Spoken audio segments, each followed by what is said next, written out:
Morning बच्चों। पिछले video में हम पाठ शब्द विचार पढ़ रहे थे। हमने देखा था शब्द किसे कहते हैं। निश्चित अर्थ वाले वर्णों के सार्थक समूह को शब्द कहते हैं। फिर हमने शब्द की विशेषताएं देखी थी। शब्द जो है वर्णों के मेल से बनते हैं। प्रत्येक शब्द का कोई न कोई अर्थ होता है। शब्दों का वाक्यों में प्रयोग किया जा सकता है। फिर हमने देखा कि शब्द के भेद जो है वो कितने आधार पर किए जाते हैं। हमने देखा कि शब्द के भेद जो है वो 4 आधार पर किए जाते हैं। पहला अर्थ के आधार पर, दूसरा रचना या बनावट के आधार पर, तीसरा स्रोत या उत्पत्ति के आधार पर और चौथा प्रयोग के आधार पर। हमने सबसे पहला भेद अर्थ के आधार पर देख लिया था। हमने देखा कि अर्थ के आधार पर शब्द के 2 भेद होते हैं, निरर्थक शब्द और सार्थक शब्द। निरर्थक शब्द क्या होते हैं? वे शब्द जिनका कोई निश्चित अर्थ नहीं होता है उन्हें हम क्या बोलते हैं? निरर्थक शब्द। खट, चूं, ये सब इसका कोई अर्थ नहीं होता है, लेकिन हम आए दिन अपनी भाषा में इसको अपनी आदत के कारण प्रयोग करते रहते हैं। फिर हमने पढ़ा था सार्थक शब्द। सार्थक शब्द जिसका सही सही अर्थ निकले। ऐसे शब्द जिनका कोई अर्थ स्पष्ट हो उसे हम बोलते हैं सार्थक शब्द। फिर हमने देख लिया सार्थक शब्द के कितने भेद होते हैं। हमने 4 भेद देखे। पहला एकार्थी, दूसरा अनेकार्थी शब्द, विलोम शब्द और पर्यायवाची शब्द। फिर हमने पढ़ लिया था एकार्थी शब्द किसे कहते हैं, अनेकार्थी शब्द किसे कहते हैं, विलोम शब्द क्या है और पर्यायवाची शब्द क्या है। आज हम पढ़ेंगे रचना या बनावट के आधार पर शब्द के कितने भेद होते हैं। रचना या बनावट के आधार पर शब्द के 3 भेद होते हैं। पहला रूढ़ शब्द, दूसरा यौगिक शब्द, तीसरा योग रूढ़ शब्द। आइए समझते हैं रूढ़ शब्द किसे कहते हैं। जिन शब्दों के टुकड़े नहीं किए जा सकते, ऐसे शब्द जिनको हम तोड़ नहीं सकते और इन शब्दों के निश्चित अर्थ भी प्रकट होते हैं, उन्हें हम रूढ़ शब्द कहते हैं। जैसे देखो, मेघ है, पानी है, फूल है, घर है।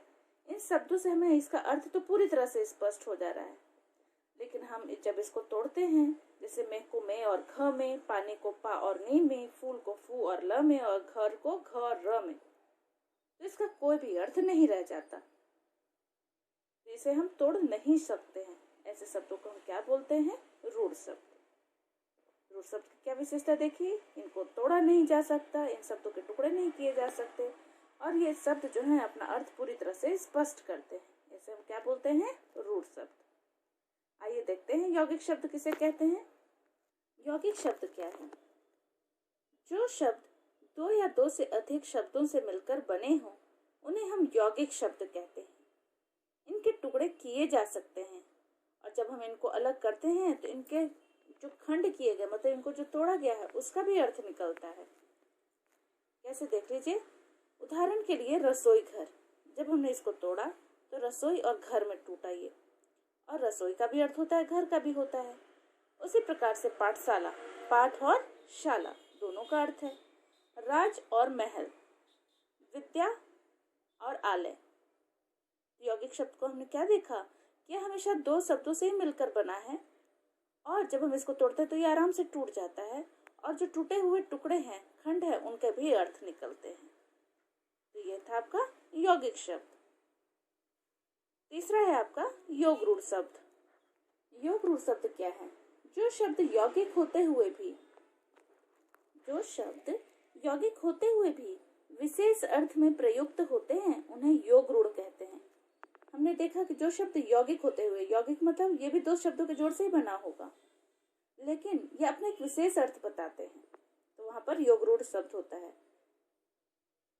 योग से भी समझो बच्चों कि योग का अर्थ होता है जोड़, है ना। तो ऐसे शब्द जो जोड़ के बने हैं, और रूढ़ मतलब पुराना शब्द देते हैं, तो आप इसको ऐसे भी समझ सकते हैं। जो शब्द यौगिक होते हुए भी विशेष रूप से अर्थ देते हैं उन्हें हम योग रूढ़ शब्द कहते हैं। जैसे उदाहरण देख लेते हैं। दशानन, जब हमने इसको तोड़ा तब 10 जोड़ आनन में ये टूटा, है ना। इसका अर्थ क्या है? अर्थात 10 मुखों वाला। परंतु यह शब्द सामान्य अर्थ में प्रचलित न होकर रावण के लिए प्रयोग किया जाता है। इसी प्रकार से पीताम्बर, पंकज, चतुर्भुज, जलद, पंचानन आदि जो हैं वो योग रूढ़ शब्द है, मतलब ये तोड़ने पर टूट भी जाएंगे लेकिन ये समान अर्थ न देकर एक विशेष अर्थ प्रकट करते हैं। तो ऐसे शब्दों को हम क्या बोलते हैं? योग रूढ़ शब्द। अब हम तीसरा देख लेते हैं किस आधार पर इनको बांटा गया है। उत्पत्ति या स्रोत के आधार पर शब्द भेद। हमने पढ़ा था ना कि शब्दों को जो 4 आधारों पर बांटा गया, तो उसका ये तीसरा आधार है, उत्पत्ति या स्रोत के आधार पर शब्द भेद। अगर हम इस आधार पर देखते हैं तो शब्द कितने प्रकार के हो जाते हैं? तत्सम शब्द, तद्भव शब्द, देशज शब्द और विदेशी शब्द। बच्चों देखते हैं तत्सम शब्द किसे कहते हैं? संस्कृत के वे शब्द जिनका प्रयोग हिंदी भाषा में मूल रूप में ही किया जाता है उन्हें तत्सम शब्द कहते हैं। कहने का मतलब ये कि ऐसे शब्द जो संस्कृत के हैं और हम उनका प्रयोग कहाँ करने लग गए हैं? हिंदी भाषा में करने लग गए हैं, लेकिन उसमें कोई भी परिवर्तन नहीं हुआ है। वो जैसा था उसी रूप में प्रयोग किया जाता है, जैसा था मतलब वैसे ही मूल रूप में प्रयोग किया जाता है। तो उसको हम क्या बोलते हैं? तत्सम शब्द कहते हैं। जैसे कि सूर्य, जल, पुत्र, मुनि, गुरु आदि। तो हमने क्या समझा कि ऐसे शब्द जो संस्कृत से हमारी हिंदी भाषा में आए हैं लेकिन वो जैसे थे उसी रूप में आए, उनमें कोई भी बदलाव नहीं हुआ है। ऐसे शब्दों को हम क्या बोल देंगे? तत्सम शब्द। आइए दूसरा भेद देख लेते हैं, तद्भव शब्द। आइए देखते हैं तद्भव शब्द क्या है। संस्कृत से बदलकर जो शब्द हिंदी में प्रयोग किए जाते हैं उन्हें तद्भव शब्द कहते हैं। आप ऐसे समझिए कि ये भी संस्कृत शब्द थे जो कि हमारी हिंदी भाषा में आए हैं, लेकिन ये अपने वास्तविक रूप में नहीं आए। इनका रूप जो है वो बदल के आया, ये अपना रूप बदल के आए हैं हिंदी भाषा में। अतः हम इनको क्या बोलते हैं?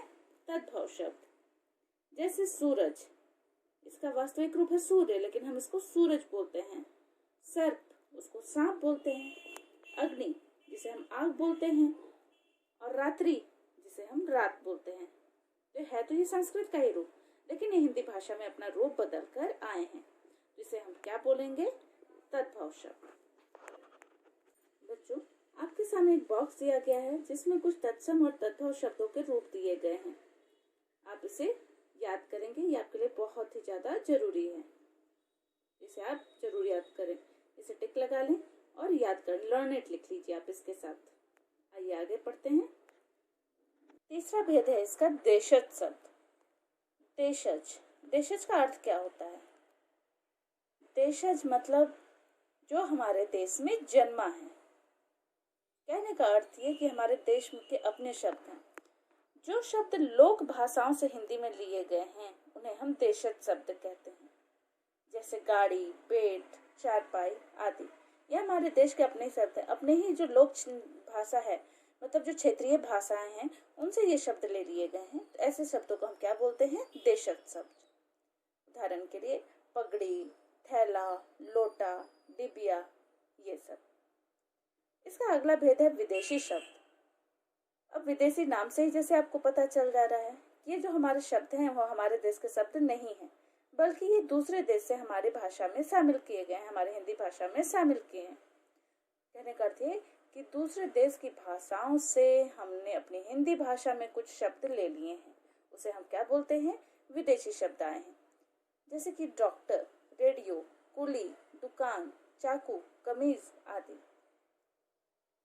बच्चों, हमारी हिंदी भाषा जो है उसने अपने पास कई भाषाओं को स्थान दिया है, इसलिए हर भाषा का प्रभाव हिंदी भाषा पर देखने के लिए मिलता है। जैसे अंग्रेजी से हमने ले लिया college, television, doctor, pen, ticket, ये पुर्तगाली भाषा से भी हमने सीखा और उसमें आलू, साबुन, कमरा, चाबी। अरबी भाषा से कामयाबी, हासिल, बाजार, दाखिल। फारसी भाषा से गुलाब, नमक, जानवर। तुर्की शब्द से भी चमचा, तोप, बंदूक। तो मतलब हमने हर भाषा से कुछ न कुछ सीखा और उसे अपनाया है हिंदी भाषा ने। कभी कभी दो भाषाओं से मिलकर भी शब्द बन जाते हैं, जैसे रेलगाड़ी। रेल तो अंग्रेजी शब्द है और गाड़ी जो है वो हिंदी शब्द है, इन दोनों को मिलाकर हमने बना दिया है रेलगाड़ी। इसी प्रकार से वर्षगांठ, वर्ष संस्कृत शब्द है और गांठ हिंदी शब्द है। उड़न तस्तरी, उड़न जो है वो हिंदी शब्द है और तस्तरी जो है वो फारसी शब्द है। तो कभी कभी हमको ये भी देखने को मिलता है कि दो भाषाओं को मिलाकर भी शब्द जो है वो बन जाते हैं। जो शब्द के जो भेद हैं कितने आधार पर किए गए थे, उसका ये अंतिम आधार है प्रयोग की दृष्टि से शब्द भेद। आइए आइए इसको भी समझ लेते हैं। प्रयोग की दृष्टि से शब्द के निम्नलिखित दो भेद होते हैं। पहला विकारी शब्द और दूसरा अविकारी शब्द। विकारी शब्द क्या है? विकारी शब्द जिन शब्दों में लिंग, वचन, काल आदि के कारण परिवर्तन होता रहता है उन्हें हम विकारी शब्द कहते हैं। ये 4 प्रकार के होते हैं। कौन कौन से? संज्ञा, सर्वनाम, क्रिया और विशेषण। कहने का अर्थ ये, आप उदाहरण के लिए समझिए बेटा, कि जैसे हमने एक वाक्य बोला लड़का पढ़ता है। अगर मैंने इसका लिंग बदल दिया तो हो जाएगा लड़की पढ़ती है। आपने देखा कि जहाँ लिंग परिवर्तन हुआ तो क्रिया ने भी अपने आप को पढ़ती है कर लिया। लड़का है तो पढ़ता है ना। तो यहाँ पर इसका अगर वचन का उदाहरण देख लें, लड़का पढ़ता है, अगर मैंने इसका वचन बदल दिया तो हो जाएगा लड़के पढ़ते हैं। तो फिर से देखो क्रिया ने अपना रूप बदल दिया। ठीक है, तो ऐसे ही शब्द जो लिंग, वचन, कारक आदि के कारण अपने आप को फटाफट परिवर्तन कर लेते हो, अपने आप को बदलते रहते हो, हम विकारी शब्द कहते हैं। यह संज्ञा, विशेषण, सर्वनाम और क्रिया।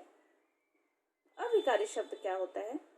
जिन शब्दों में लिंग, वचन, कारक, काल आदि का कोई प्रभाव नहीं पड़ता है, इनमें कोई परिवर्तन नहीं आता है, ऐसे शब्द उनको हम क्या बोलते हैं? अविकारी शब्द।